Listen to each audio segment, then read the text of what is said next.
renforcement dynamique pour les genoux et les muscles autour de la cuisse. Donc dans cet exercice, on va enchaîner des sauts légers en essayant de garder le corps relâché, de ne pas laisser les talons s'écraser au sol.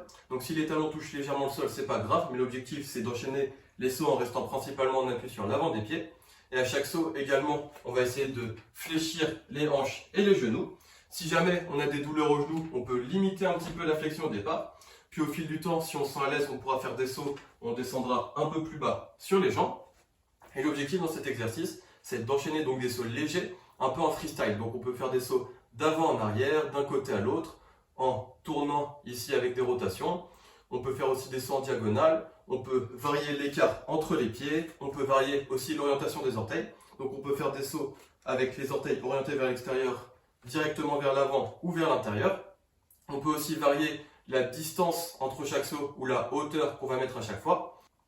La dernière chose aussi qu'on peut varier, ça va être l'amplitude de flexion. Donc on peut descendre plus ou moins bas sur les jambes d'un saut à l'autre.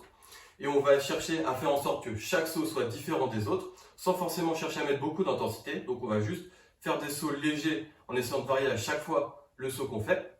Et on va enchaîner les répétitions soit pendant une certaine durée, ou soit jusqu'à avoir des grandes sensations d'effort au niveau des cuisses.